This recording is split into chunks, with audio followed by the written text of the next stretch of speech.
So I think someone tried to scam me out of my camera. This just happened a couple days ago. I was selling my Canon 70D. And first of all, I mean, I want to hear what you guys think about this story and if you agree that this was a scam and I dodged a bullet, or maybe I'm just overreacting, maybe I'm reading the situation wrong. But I just have a feeling someone was trying to steal my camera without paying for it. But before I get to that, let me just tell you, this camera I bought in 2016. This camera is the camera I went to Costa Rica with, I moved to Mexico with. This camera filmed my first viral videos on YouTube. I mean, this camera has a very special place in my heart. And so it's sad selling this. Part of me just wants to hold on to it, but also, camera gear progresses. I now have newer camera equipment. I don't use this original camera anymore. I don't use it. And so I figured, why not try to sell it to someone who might use it, while it's still worth something, and instead of just keeping it on the shelf, like gathering dust. So I went on Facebook Marketplace. I've had success selling things on Facebook a few times in the past. It's nice because you get to see a profile picture, you get to see a name, you get to know these are real people. But I'd only sold in the same city as me. So when I'm in Montreal, I'll meet someone in a public place. I'll show them the device, show them it works. Ideally, they pay cash or an electronic transfer, and then, we're all good. Never had any issues with that. So that's what I did with my 70D. I posted this on Facebook Marketplace a couple of weeks ago, asking for $500. Again, this camera is getting old. It's used. It's got some scratch. You probably can't see, but it's got some scratches. I've been using it. This has been my main tool for YouTube for several years. And so I put it for $500. And, I got a few hits. I got a few responses. And when people reply, there's usually a few questions they ask. They ask things like, hey, why are you selling it? They ask a technical question, which is what's the shutter count? Which means how many times has that mirror inside gone up and down? Which is basically a way of saying how much wear is on the camera. If you drive a car and you have the odometer, which tells you how many miles or kilometers you've driven, that's basically what that question about the shutter count is. How much have you been using this camera? So there's questions people ask, and sometimes they negotiate the price. I had someone who wanted to buy it for $400. I almost sold it to them, but then I was thinking nah, I think the price is pretty fair where it's at. So I kept looking. I kept waiting for the right buyer. And then a few days ago, I got this message from this guy in, I was going to say in Quebec City, but actually in a small community near Quebec City. Again, I'm in Montreal, he's in Quebec City, so it's a few hours away.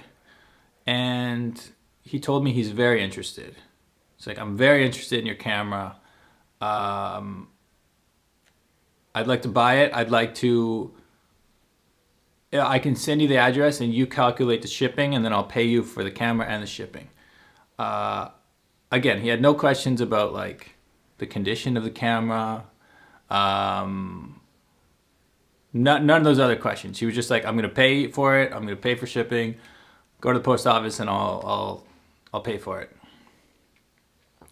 And again, I was a bit skeptical just because I don't know this guy, and also his Facebook profile picture wasn't actually him. It was just a picture of some old rock musician or whatever, which it's not he's not the only person in the world who doesn't use a real picture, but it just adds one more level of uncertainty, because now I don't know, I'm not talking to a real person. I'm just talking to this picture of a dead rock musician, so unless the guy is the rock musician, but I find that very unlikely. Anyway, profile picture aside, I replied, and he was speaking French, by the way. So I'm translating and like trying to give my own reply in French because I don't want to be just the English guy who just can't speak French. So I'm doing my best to communicate in French. And I tell him, okay, yeah, I can go to the post office, figure out the price, and yeah, basically he said something about transferring from his bank. He's like, if you have the same bank as me, I can send you an electronic transfer, which other Canadian, if you're Canadian, you know, we have something called e-transfer in Canada, which basically makes it very easy to transfer to anyone's bank as long as you have a email address. It's fairly simple to transfer. So this guy seemed confused about the transfers. He's like, I need to talk to my bank to make sure I can transfer to your bank because I have a different bank than him. And so I was already like, okay, this is kind of strange. He doesn't really seem to understand how the transfer works. So, okay, like two scenarios. Something strange is happening, or he's just an old person. No offense to old people, but he's just an older person who doesn't really understand modern banking technologies. And he's just like, has to figure it out for himself. Okay, that's fair as well. I think I'm gonna do it. Okay, you know what? As long as, listen, the way I'm thinking is, as long as I go to the bank, or sorry, as long as I go to the post office, get the price for the camera shipping, which would be about $50. You know, get the price for the shipping, plus the $500 for the camera. So let's say it's now like $550.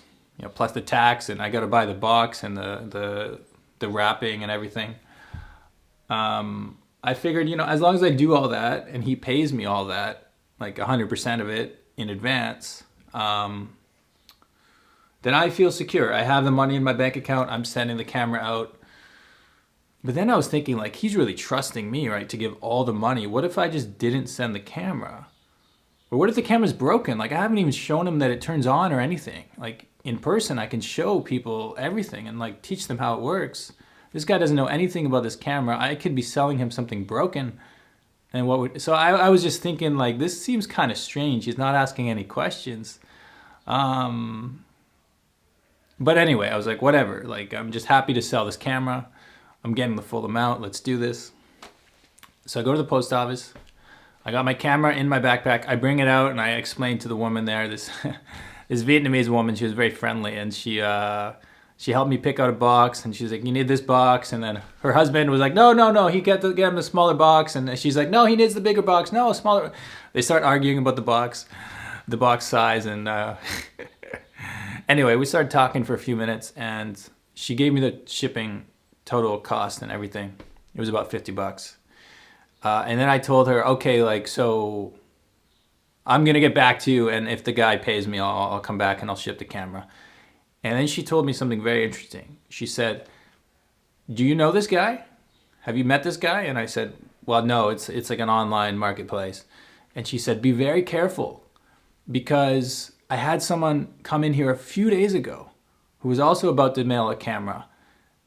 But then they stopped because they said they found out this wasn't a real person. This wasn't a real person who was trying to get the camera. And as soon as she said that, I mean, thank God she said that, because I was already 50-50. I was already like, this feels a bit weird, but he's sending me the money, so how can I not do it? But then as soon as she said that, be careful, make sure it's a real person, I was like, okay, this it was like a fog cleared in my mind, and suddenly I was like, I'm not gonna do this. This guy doesn't feel like a real person. He's not asking real person questions. And now maybe it's a common scam because someone else just came with a camera and then decided they're not going to ship it. So that was a bit of like destiny, I think, that I met that woman, and she was nice enough to offer that advice. But she did warn me, and that kind of gave me a heads up. And then, so anyway, I had a busy day. So like, this was Monday, and we had agreed a couple days before, okay, I'll go to the post office, I'll get the price, and then I'll get back to you with the final price. But then I had a busy day. So like a few hours passed, and I was just doing other things. And I was just thinking about, you know, I don't really know what to tell this guy. Should I just not reply to him? Should I just tell him like, hey, prove to me you're real? Like, send me your picture and your driver's license, and like basically prove to me you're a real person. So I was just thinking about this stuff, doing other things. And then I got this weird message from this guy being like, it was at like 6:51 p.m. and he literally wrote to me in French. He's like, hello, it is now 6:51 on Monday, the day that you agreed that you would send me the shipping prices, and I have not heard from you. Can you tell me now that you are still interested, or blah blah blah? And like, I was just reading this like a very like kind of like over the top reply, not like, hey, how's it going, or did you get the shipping price? Just like, it is 6:51 p.m. blah blah blah blah blah.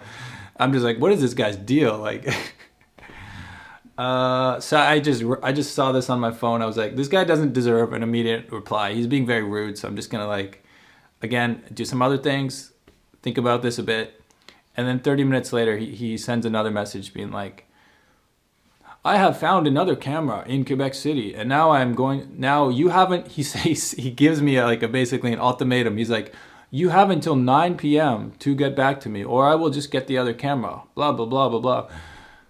And I just see this and I'm immediately like, yeah, this guy's a scammer. This doesn't make any sense. Because, I mean, think about it logically. If you have another camera in Quebec City that you can drive to and see, it's like either it's the same price and then of course you're going to do that. It's easier for him, easier for me. You don't pay shipping. You just like, he would just go and see that one. Or if mine was a better deal, he would want mine. He wouldn't give me some 9 p.m. deadline. Like, it doesn't matter if you wait 1 or 2 or 3 more days. He would just, you have until 9 p.m. I'm like, this makes no sense. This guy.